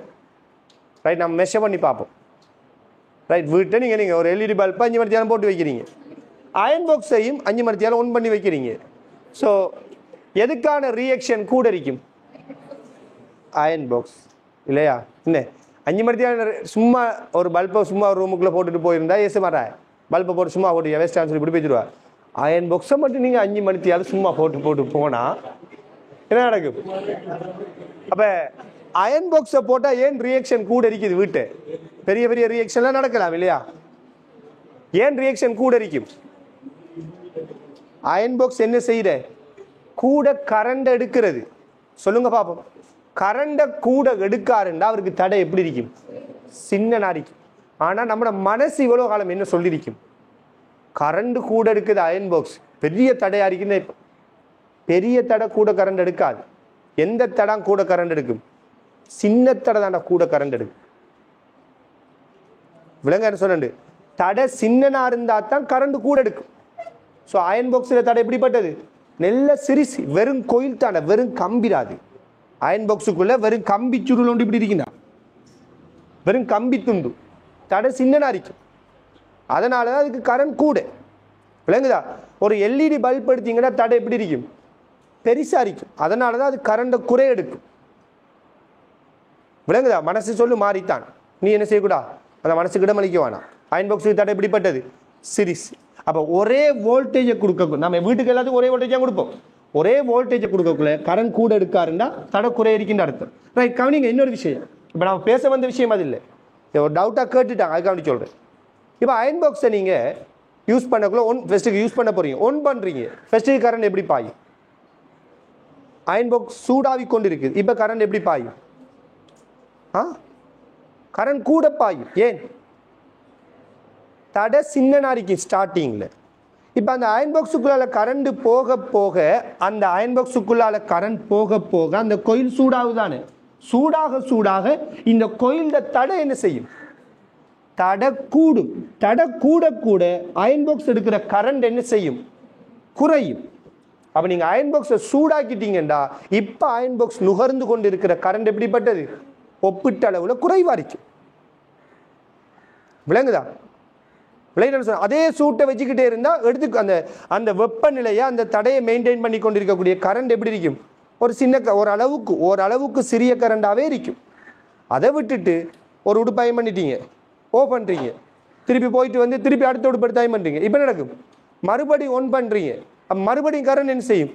சூடா ஆரம்பத்திலிருந்து அந்த சூடு அடைகிற வரைக்கும் நல்ல பெரிய கரண்ட் பாயும்.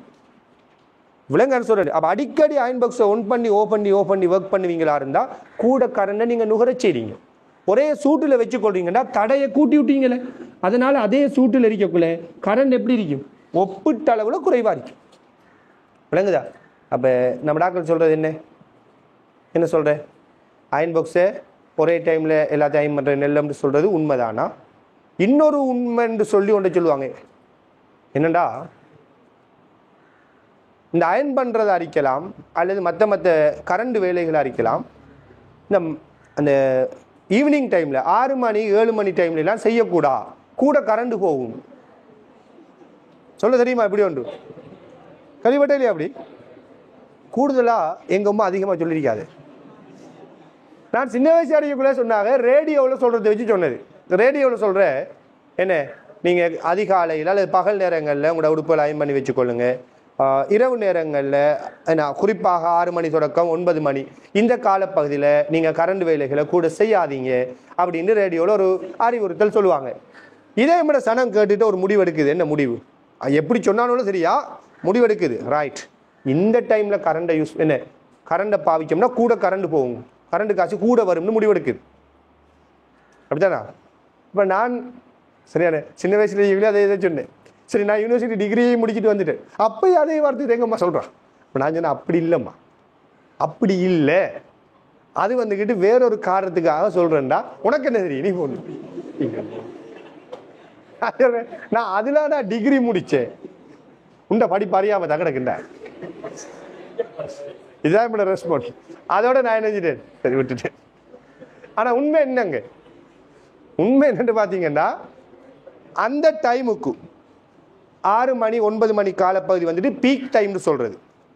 அதாவது அதிகமான கரண்டை வந்துக்கிட்டு மக்கள் நுகருகின்ற டைம் தான் அது. ஸோ அந்த டைம்ல மின் உற்பத்தி நிலையங்களில் அங்கே இருக்கக்கூடிய எல்லா ஜென்ரேட்டருமே ஒர்க் பண்ணிட்டு இருக்கும். அப்போ நீங்கள் எவ்வளவுக்கு கூட நுகர்வீங்களோ அந்த டைமில் அவங்க உற்பத்தி செய்கிற கரண்டும் எப்படி இருக்கணும், கூட இருக்கணும். விளங்க சொல்கிறேன். அப்போ நீங்கள் நுகருகின்ற அளவுக்கு கரண்டை கொடுத்துக்கிட்டு இருக்கணும். ரெண்டையும் பேலன்ஸ் பண்ணணும். சப்ளை டிமாண்டை பேலன்ஸ் பண்ணணும்னு சொல்லுவாங்க. அப்போ நீங்கள் எவ்வளவுக்கு நுகர்வீங்களோ அதுக்கேற்ற மாதிரி என்ன செய்யணும், கரண்டை உற்பத்தி செஞ்சுட்டு இருக்கணும். ரெண்டுமே மாறிடக்கூடாது, எதுவும் மாறக்கூடாது. உற்பத்தி செய்கிறதும் குறைஞ்சிடக்கூடா, நீங்கள் நுகர்றதுக்கு ஏற்ற மாதிரி உற்பத்தி செஞ்சுட்டு இருக்கணும். ஒன்றுல பேலன்ஸ் பிழைச்சாலும் என்ன செஞ்சிடும், பெரிய ஒரு பிரச்சனை வரும், பெரிய ஒரு பிளாக் அவுட் ஒன்றே வரும். பிளாக் அவுட்னா ஒட்டுமொத்த இலங்கையிலையும் பவர் கட் ஆகும். நடந்துக்கிட்ட ஒரு சம்பவம் உண்டு, குரங்கு பாஞ்சல கதையை நான் வச்சிங்களா, சம்பவம் நடந்துக்கா இல்லையா? ஏன்னா ஒரு பெரிய ஒரு பவர் சப்ளை இருக்கிற ஒரு இடத்துல ஒரு பெரிய ஒரு ஃபோல்டு ஒன்று நடந்துட்டு, பெரிய ஒரு பவரை என்ன செய்ய கொடுக்கக்கூடிய ஒரு இடம், அந்த இடத்துல ஒரு பிரச்சனை குரங்கு பாஞ்சு என்னையோ நடந்துச்சு வச்சுக்கோமே, என்ன ஏரியா உண்மையே சரியா, அப்படி பாஞ்சு அது பெரிய ஒரு பவர் கட்டை உருவாக்கிட்டு. இப்போ என்ன நடக்கும்டா, நீங்க எல்லாரும் கரண்டை நுகர்ந்துட்டு இருக்கிறீங்க சரியா, நுகர்ந்துட்டு இருக்கக்குள்ள உங்களுக்கு போற கரண்டை கட் பண்ணி விட்டோம். ஏன், அந்த வயரை அறுந்துட்டுன்னு சும்மா யோசிப்போமே, வயரெல்லாம் பத்தி போயிட்டு. அப்ப நீங்க எல்லாரும் நுகர்ந்த கரண்ட் என்ன செஞ்சுட்டு தடைப்பட்டுட்டு. ஆனா அவங்க என்ன செஞ்சுட்டு இருக்கிறாங்க, கரண்டை உற்பத்தி செஞ்சுட்டு இருக்கிறாங்க. அவங்க உற்பத்தி செய்யற அளவுக்கு நீங்க நுகரல்ல. இப்ப என்ன நடக்கும்டா, வளமையா ஜென்ரேட்டர் ஒரு குறிப்பிட்ட ஃப்ரீக்வன்சியில சுத்தி கொண்டிருக்கும்டா, நீங்க நுகரல்லண்டா என்ன செய்ய ஆரம்பிக்கும், ஜென்ரேட்டர் வளமையை விட ஃபாஸ்டா சுத்தும், ஃப்ரீக்வன்சி கூடும். அதனால அந்த ஜென்ரேட்டர்கள் பழுதடைகிறதுக்கு, அது ஓஃப் ஆகுறதுக்கான சந்தர்ப்பம் வரும். இதை சிம்பிளா எப்படி சொல்லுவாங்கண்டா, ஒரு ஆள் பைசிக்கிள் ஓடிட்டு இருக்காரா, அவர் மிதிக்கிறதுக்கு ஏற்ற மாதிரி ஒரு குறிப்பிட்ட ஸ்பீட்ல நெஞ்சிருப்பார், ஓடிட்டு இருப்பார். நல்லா ஓடிட்டு போகக்குள்ள அவர் கொடுக்கறதா சப்ளை, பைசிக்கிளை மிதிக்காரு தானே, அதான் சப்ளை. மிதிச்சு ஓடிக்கிட்டு இருக்கக்குள்ள நீங்க போய் பின் டயரை தூக்கி விட்டீங்க. இப்போ அந்த டயர் எப்படி சுத்தும், செஞ்சுட்டாங்கடா நீ. ஓடிட்டு இருக்கக்குள்ள டயர் ஒரு குறிப்பிட்ட ஸ்பீடில் சுத்திக்கிட்டு இருக்கீங்களா, அப்படித்தானே? ஓடிட்டு போகக்குள்ள பின் டயர் ஒருத்தர் பின் டயரை தூக்கினா அந்த டயர் எப்படி சுத்தும், ஃபாஸ்டா சுத்தும்.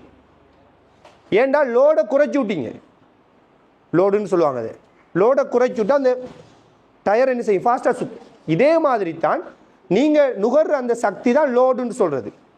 ஜென்ரேட்டர் உற்பத்தி செய்யக்குள்ள நீங்க நுகர்றதை குறைச்சி விட்டா ஜென்ரேட்டர் ஃபாஸ்டா சுத்தும். அதே மாதிரி மாறி நடக்கும். அதே மாதிரி மாறி எப்படி நடக்கும், இவங்க உற்பத்தி செய்யறதை விட நீங்க எல்லாரும் அண்டைக்குன்னு பார்த்து கூட நுகர்ந்தீங்கண்டா நடக்கும். வளமையா சுத்துற ஜென்ரேட்டர் ஃப்ரீக்வன்சியை விட இப்ப ஃப்ரீக்வன்சி என்ன செய்யும், குறையும். இப்ப பைசுக்கு ஒருத்தன் ஓடிட்டு போறான் சரியா, ஒரு பெரிய ஒரு பாரம் ஒன்றை தூக்கி அல்லது ஒரு நெல்ல வெயிட்டான ஒரு ஆள் அவனுக்கு பின்னுக்கு பைசுக்கு ஏறிட்டார். இப்ப என்ன நடக்கும், சும்மா நோம்பலா ஓடிட்டு போனோம், பின்னுக்கு ஒருத்தர் ஏறி குந்தினா உடனே என்ன செய்யும், அவனுடைய ஸ்பீட் குறையும். அப்ப நீங்க நுகர்ற அளவு கூடினா ஜென்ரேட்டர் ஃப்ரீக்வன்சி குறையும். விலங்கு சொல்றது. அப்ப ரெண்டையும் பேலன்ஸ் பண்ணணும். அப்ப காலங்காலமா இந்த 6 மணில இருந்து 9 மணி வரை இந்த டைம் தான் பீக் டைம். இந்த டைம்ல இலங்கையில வந்துட்டு மின் உற்பத்தி செய்யற அளவு கூடும். பொதுவாக பெரும்பாலான நாட்டில் அப்படித்தான் இருக்கும். மின் உற்பத்தி அளவும் கூடும், மக்கள் நுகர்ற அளவும் கூடும். அப்படி இருக்கக்குள்ள இவங்க போதாக்குறைக்கு அந்த டைம்ல தான் என்ன அயன் பாக்ஸ் எடுத்து பாவிக்கிறை மற்ற வேலைகள் கூட்டினா இன்னும் வளமையை விட என்ன செய்யும், நீங்க நுகர்ற அளவு கூடும். கூடினா அதுக்கேற்ற மாதிரி என்ன செய்ய வேண்டி வரும், இவங்க உற்பத்தியை கூட்ட வேண்டி வரும். அதுக்கு போதுமான அளவுக்கு வசதி இல்லைண்டா அடுத்த கட்டம் என்ன நடக்கும், பெரிய அளவு பிளாக் அவுட் ஒன்று ஏற்படும், பெரிய அளவு மின் துண்டிக்கப்படும். அக்கா நீங்க 2 பேர் அயன் பாக்ஸ் கூட்டினதால நான் சொல்ல வரல, பெரிய அளவில் அது நடந்தால் அப்படி நடக்கும். உதாரணத்துக்கு இன்னொரு சம்பவம் சொல்லுங்க. கொரோனா டைம்ல இந்தியாவில் மோடி இருக்காரு தானே, நம்ம மோடி என்ன செஞ்சாருண்டா ஒரு அறிவிப்பு ஒன்று விடுத்தாரு, கொரோனாவை இல்லாம செய்வோம். எப்படி இல்லாம செய்வோம், குறிப்பிட்ட டைம் ஒன்றை சொல்லி இந்த டைமுக்கு எல்லாத்தையும் என்ன செய்யுங்க, உங்களோட வீட்டில் இருக்கிற லைட் எல்லாத்தையும் ஓப்பனுங்க, ஓப்பன் பண்ணி போட்டு கோ கொரோனான்னு சொல்லுங்கன்றாரு. தெரியுமா அப்படி சம்பவம் நடந்தது, தெரியாதா? பயங்கர ஃபேமஸா நடிப்பட்டேன். என்னையா கொரோனாவை இல்லாம செய்யறதுக்கு ஒரு அறிவார்ந்த ஒரு நாட்டினுடைய தலைவர் சரியானே இப்படி ஒரு ஸ்டேட்மெண்ட் விடுறாரு. என்ன செய்யற, எல்லாரும் லைட் ஓஃப் பண்ணணுமா, அன்னைக்கு ஓஃப் பண்ணி போட்டு கோ கொரோனான்னு சொல்லணுமா, கொரோனா பெய்துணுமா. இது யாருக்கு தலையீடியா வந்திக்கின்றா, யாருக்கு வந்திருக்கும், அந்த நாட்டு ஈபிக்கு வந்து எலக்ட்ரிசிட்டி போர்டுக்கு தலையீடி. ஏன், ஒட்டுமொத்த நாடும் வளமையான யூஸ்வலா கன்சியூம் பண்ணிக்கிட்டு இருக்கிற பவரை திடீர்னு குறைச்ச என்ன நடக்கும், இவங்க உற்பத்தி செஞ்சுட்டு இருக்கக்குள்ள சரியா அவ்வளவு உற்பத்தி, பெரிய ஒரு உற்பத்தி நடக்க போகுது கரண்ட். இவன் பிடிச்சி அவ்வளவு பிடிச்சி ஓப்பன் பண்ண சொல்றான். ஓப்பன் பண்ணி விட்டா ஜென்ரேட்டர் எல்லாம் என்ன எக்கச்சக்கமான ஸ்பீட்ல சுத்தி அவ்வளவு நாட்டுட பவர் பிளான்ட்டுமே வந்துட்டு ஃபெயிலியர் ஆகிடும். அதாவது மின் உற்பத்தி நிலையம்லாம் பழுதடைஞ்சிடும். உடனே எலக்ட்ரிசிட்டி போர்ட் அந்த ஹெட் வந்துட்டு ஸ்டேட்மெண்ட் வர்றாரு, நியூஸ்ல எல்லாம் கொடுக்கணும். என்னண்டு அன்றைக்கு பிரதமர் சொல்லிட்டான், அதையும் மரத்துக்கு இவன் இலக்கத்தை விளைக்கிறாமே. அப்ப அவரே ஒரு ஸ்டேட்மெண்ட் கொடுக்காரு, மக்களே தயவு செய்து பல்பை மட்டும் ஓப்பன் பண்ணுங்க.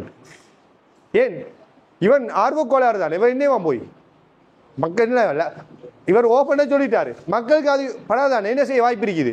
பிடிச்சி மெயினை பிடிச்சி ஓப்பன் பண்ணி போட்டு கோக்கர் நான் நினைப்பான். அப்ப அவன் சொல்றாங்க லைட்டை மட்டும் ஓப்பன் பண்ணுங்கடா, வேற ஒன்றையும் ஓப்பன் பண்ணிடுவான் நான். ஏன்னா லைட்டால எவ்வளவு கன்சியூம் பண்ணப்படுவதுங்கிற ஒரு டேட்டா இருக்கும் தானே. அப்ப அவன் கால்குலேட் பண்ணுவான், இந்தியாவில் இருக்கக்கூடிய எத்தனை பெர்சன்டேஜான மக்கள் லைட்டை ஓப்பன் பண்ணினால் எவ்வளவு உற்பத்தி எவ்வளவு சக்தி நுகர்றது குறையும். அப்ப அவங்க எவ்வளவுக்கு மக்கள் குறைக்க போறாங்களோ அதே அளவுக்கு இவங்க என்ன செய்யணும், அந்த டைமுக்கு உற்பத்தியை குறைக்கணும். விளங்குதா? எவ்வளவு பெரிய சிக்கலை ஏற்படுத்தி விட்டாங்க. அப்ப என்ன செஞ்சா அந்த டைமுக்கு இவங்க என்ன செஞ்சாங்கன்னா, மக்கள் லைட் ஓப் பண்ண என்ன எலக்ட்ரிசிட்டி போர்டு என்ன செய்யணும், பவர் பிளான்ட்ல இருக்கிற ஜென்ரேட்டர்களை வந்து ஓப் ஆக்குது. ஓப் பண்ணி சரியான சப்ளையை குறைச்சி அதை பேலன்ஸ் பண்ணு. அப்போ சப்ளை டிமாண்டுங்கிற எலக்ட்ரிசிட்டி போர்டு வந்து சும்மா நார்மலாக வேலை செய்யறதில்ல. இப்போ இந்த டைமில் மின் உற்பத்தி செய்கிற அளவும் ஈவினிங் டைமில் மின் உற்பத்தி செய்கிற அளவு சமனாரிக்காது. அதுக்கேற்ற மாதிரி பேலன்ஸ் பண்ணிக்கிட்டே இருக்கணும். விளங்குதா? ஒன்றில் ஒன்று மாற்றம் வந்தாலும் என்ன செய்யும், பெரிய பிரச்சனை வரும். ரைட்? அப்போ இங்கே தடை கூடக்குள்ள இங்கே என்ன செய்யும், கரண்ட் வந்துட்டு குறையும். அதே நேரத்தில் அப்போ ஈவினிங் டைமில் நீங்கள் அயன் பாக்ஸை அயன் பண்ணுறது வந்துக்கிட்டு கரண்ட் பில்லை குறைக்குமா? வீட்டை சொல்லி பாருங்க, நம்புறாங்களோ சரியில்லை. என்ன செய்யாது, அது கரண்ட் பில்லை குறைக்காது. சரியா? பெரும்பாலும் இப்போ நீங்கள் யூஸ் பண்ணுற மீட்டரை வச்சு கரண்ட் பில் என்ன செய்யாது, குறைய வராது. நீங்கள் ஈவினிங் டைமில் அயன் பாக்ஸை யூஸ் பண்ணாலும் சரி, பகல் டைமில் யூஸ் பண்ணாலும் ஒரே கரண்ட் தான் பாய். ஆனால் ஸ்மார்ட் மீட்டர்னு ஒன்று வந்திருக்கு. அது பெரும்பாலும் இம்ப்ளிமெண்டேஷன் பண்ணல. எங்கே சாதாரணமாக நோவலான வீடுகளில் இம்ப்ளிமெண்டேஷனுக்கு வரல. ஸ்மார்ட் மீட்டர் வந்தால் அப்படி ஒரு வழிமுறை இருக்குது. அவனை என்ன செஞ்சிருக்காங்க, டிஜிட்டலாக மாற்றி வச்சிருக்கான். எல்லாத்தையும் என்ன செய்யும்னா, நீங்கள் மாரிப் டைமில் யூஸ் பண்ணினா உங்களோட கரண்ட் பில்லுக்கான பேமெண்ட் அது குறைச்சி தரும். அது ப்ரோக்ராமிங். சரியானே? அப்படி ஒரு வேலையை ஒன்று இருக்குது. ஆனால் அது இம்ப்ளிமெண்டேஷனுக்கு இன்னும் வரல. இப்போ எம்மட ஆக்களை எப்போதும் சொல்லிட்டு இருக்கிறாங்க, இதை கரண்ட் குறைய வரும். நான் சின்ன வயசுல இருந்து சொல்கிறாங்க. நான் சின்ன வயசுல ஒரு 5-6 வருஷத்துக்கு முதல் தான். சரியா? நான் சின்ன வயசுல இருந்தே சொல்லிட்டு இருக்கிறாங்க. ஓகே, நோட் பண்ணிக்கொள்ளுங்களா? வேகமாக நோட் பண்ணிக்கொள்ளுங்க. நோட் பண்ணியாச்சா?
ஓகே, அப்போ